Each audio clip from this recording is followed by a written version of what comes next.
വെളിയങ്കോട് ഗ്രാമപഞ്ചായത്തിൽ ശക്തമായ ഒരു മത്സരം നടക്കുന്ന ഒരു വാർഡാണ് പത്തുമുറി 20-ാം വാർഡ്.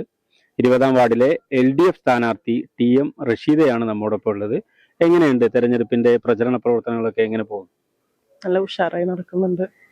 പ്രവർത്തനങ്ങളൊക്കെ നല്ല വോട്ടർമാരുടെ ഒക്കെ നല്ല പ്രതികരണമാണ് കിട്ടിക്കൊണ്ടിരിക്കുന്നത്. എത്ര റൗണ്ട് പൂർത്തിയായി?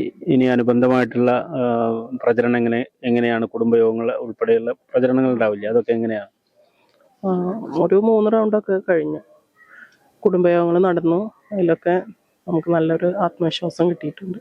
ഇപ്പോൾ ഈ വാർഡ് നിലനിർത്തുക എന്നുള്ള ഒരു ദൗത്യമാണല്ലോ താങ്കളിൽ ഏൽപ്പിച്ചിട്ടുള്ളത്. അപ്പോൾ താങ്കളുടെ ഓപ്പോസിറ്റ് എന്ന് പറയുന്നത് നേരത്തെ ഈ വാർഡിൽ നിന്ന് അല്ലെങ്കിൽ CPM-ന്റെ LDF-ന്റെ പ്രതിനിധിയായിട്ട് ജയിച്ചു വന്ന അല്ലെ മെമ്പറായിട്ടുള്ള ഒരാളാണ് താങ്കളുടെ ഓപ്പോസിറ്റ് ഇപ്പോൾ UDF-ന്റെ സ്ഥാനാർത്ഥിയായിരിക്കുന്നത്.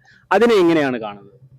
അത് നമ്മുടെ പ്രചരണത്തിന് അതൊന്നും ബാധിക്കുന്ന വിഷയമല്ല. സ്ഥാനാർത്ഥി വന്നതുകൊണ്ട് ഞങ്ങൾക്കൊരു വിഷയമില്ല.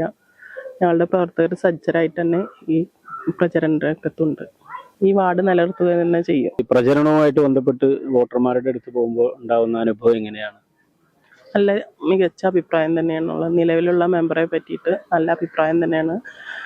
മെമ്പറുടെ വികസന പ്രവർത്തനങ്ങളുടെ തുടർച്ചയായി ഈ ബാക്കി കാര്യങ്ങളും കൂടെ ചെയ്യാനുണ്ട്. ഇപ്പോൾ താങ്കളൊരു ഈ വാർഡിന്റെ ഈ പത്തുമുറി വാർഡിന്റെ ഒരു ജനപ്രതിനിധിയായി തെരഞ്ഞെടുക്കപ്പെടുകയാണെങ്കിൽ എന്തൊക്കെ ഒരു വികസന പദ്ധതികളാണ് ഈ വാർഡിൽ നടപ്പാക്കാനായിട്ട് ഉദ്ദേശിക്കുന്നത്? നമ്മുടെ നിലവിലുള്ള മെമ്പർ തുടങ്ങി വെച്ച പ്രവർത്തനങ്ങളുടെ ബാക്കി എല്ലാം ചെയ്യണമെന്നുണ്ട്. ഈ വാർഡിലുള്ള ജനങ്ങളുടെ ആവശ്യങ്ങൾ കണ്ടറിഞ്ഞ് അവർക്കുള്ള പരിഹാരങ്ങൾ ചെയ്തു കൊടുക്കും. മത്സ്യത്തൊഴിലാളികൾ തിങ്ങിപ്പാർക്കുന്ന പ്രദേശമാണ് നമ്മുടെ ഈ വാർഡ്. അവരുടെ ക്ഷേമ പ്രവർത്തനങ്ങൾക്ക് വേണ്ട എല്ലാ കാര്യങ്ങളും ഞാൻ ചെയ്തു കൊടുക്കും. പിന്നെ നമ്മുടെ വാർഡിലുള്ള വികസന പ്രവർത്തനങ്ങൾ ഒപ്പം ഉണ്ടാവും. വെളിയങ്കോട് ഗ്രാമപഞ്ചായത്തിലെ ശക്തമായ മത്സരം നടക്കുന്ന 20-ാം വാർഡ് പത്തുമുറി വാർഡിലെ UDF സ്ഥാനാർത്ഥി റഹ്മത്ത് അംസു ആണ് നമ്മോടൊപ്പം ഉള്ളത്. ഈ വാർഡിലെ തന്നെ നേരത്തെ ജനപ്രതിനിധി കൂടിയായിട്ടുള്ള ആൾ കൂടിയാണ് റഹ്മത്ത് അംസു. എങ്ങനെയുണ്ട് തെരഞ്ഞെടുപ്പ് പ്രചരണ പ്രവർത്തനങ്ങൾ, എങ്ങനെ പോകുന്നു? കുഴപ്പമൊന്നുമില്ല. വീടുകളൊക്കെ പോയപ്പോൾ നല്ലൊരു സന്തോഷമാണ് തോന്നുന്നത്. വിജയിക്കും എന്നുള്ള പ്രതീക്ഷ ഉണ്ട്. എല്ലാ വീടുകളിലും പോയിട്ടും പരാതികളൊന്നും ഇതുവരെ ഉണ്ടായിട്ടില്ല.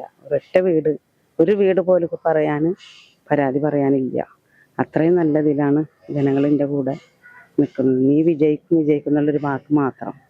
ഞാൻ വിജയിക്കും നല്ല പ്രതീക്ഷ ഉണ്ട്. ഈ പ്രചരണത്തിന്റെ എത്ര ഘട്ടങ്ങൾ പൂർത്തിയായി? ഇപ്പൊ വീട് കയറിയുള്ള പ്രചരണങ്ങളാണല്ലോ, അത് എത്ര? 4 ഘട്ടം കഴിഞ്ഞു. 5-ാമത്തതിൽ ഇറങ്ങുന്നുണ്ട്. ഇറങ്ങി കുറച്ച് വീട് 5-ാമത്തേൽ ഇറങ്ങിയിട്ടുണ്ട്. ഇനി കൺവെൻഷൻ, കുടുംബയോഗം ഇങ്ങനെയുള്ളതൊക്കെ അല്ലേ, അതൊക്കെ എങ്ങനെ? അതൊന്നും കുഴപ്പമില്ല. അതൊക്കെ നടക്കുന്നുണ്ട്. അതിൻ്റെ ഇടയിൽ അതും നടക്കുന്നുണ്ട്. കുഴപ്പമൊന്നുമില്ല. നല്ല രീതിയിൽ തന്നെ അതിനനുസരിച്ച് ജനങ്ങളും ഉണ്ട്. എന്ത് കമ്മിറ്റി നടക്കുകയാണെങ്കിൽ അതിനനുസരിച്ച് നമ്മളെ ആദ്യം വിചാരിച്ചതിനെക്കാട്ടിയും കൂടുതൽ ആളുകൾ നമ്മളെ കൂടെ ഉണ്ട്. അതുപോലെ വർക്കിനായാലും എല്ലാത്തിനായാലും കൂടെ ആളുകളുണ്ട്. ഈ വാർഡ് എന്ന് പറയുന്നത് ലീഗിന്റെ അല്ലെങ്കിൽ UDF-ന്റെ ഒരു ഉറച്ച കോട്ടയായിരുന്നു.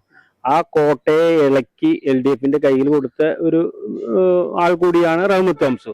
അതിപ്പോ നിലവില് UDF-ന്റെ തന്നെ സ്ഥാനാർത്ഥിയായിട്ട് വരികയാണ്.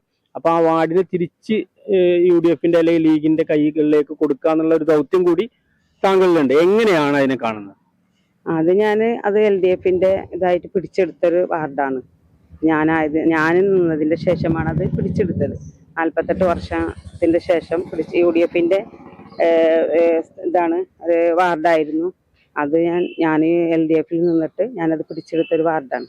അതെനിക്ക് ഇനി തിരിച്ചു പിടിക്കണം എന്നുള്ളൊരു ആഗ്രഹത്തിനാണ് ഞാനത് നിന്നിട്ടുള്ളത്. അത് കുറച്ച് കാര്യങ്ങൾ നമ്മളെ സാഹചര്യത്തിൽ ഉള്ളത് കാരണമാണ് ഞാൻ LDF-ൽ നിന്ന് UDF-ലേക്ക് ആയത്. നമ്മളെ പ്രശ്നങ്ങൾ കുറേ ഉണ്ട്, അത് കാര്യം പറയുന്നില്ല ഞാൻ. അപ്പം അത് കാരണം എനിക്ക് ആ UDF-നെ വീണ്ടും തിരിച്ചെടുക്കണം എന്നുള്ള പ്രതീക്ഷയിലാണ് ഞാനിപ്പോൾ സ്ഥാനാർത്ഥിയെ നിൽക്കുന്നത്. ഇവിടെ ഒരു വീണ്ടും താങ്കൾ ഇവിടെ ഒരു ജനപ്രതിനിധിയായി തെരഞ്ഞെടുക്കപ്പെടുകയാണെങ്കിൽ എന്താണ് ഈ പത്തുമുറി വാർഡില് ചെയ്യാൻ ഉദ്ദേശിക്കുന്ന വികസന പദ്ധതികൾ അല്ലെങ്കിൽ പ്രവർത്തനങ്ങൾ എന്തൊക്കെയാണ്? ഇവിടെ എന്ന് പറഞ്ഞാൽ ഞാൻ 5 വർഷം നിൽക്കുമ്പോൾ നല്ല വികസനങ്ങൾ നടന്നിട്ടുണ്ട്.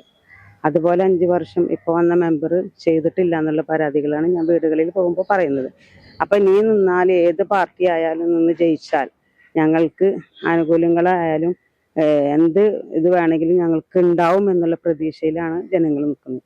ഞാൻ അവരെ കൂടെ ഉണ്ടാവുമെന്ന് എനിക്കറിയാം. ഞാൻ നല്ലോണം പ്രവർത്തിക്കും എന്നുള്ള പ്രതീക്ഷയോടെ കൂടെ എല്ലാവരും എൻ്റെ കൂടെ ഉണ്ടെന്നും ഞാൻ ചെയ്യാൻ തയ്യാറാണെന്നും ഞാൻ 5 കൊല്ലം അവരെ കൂടെ ഉണ്ടാവും എന്നുള്ള പ്രതീക്ഷ ഞാൻ കൊടുത്തിട്ടുണ്ട്.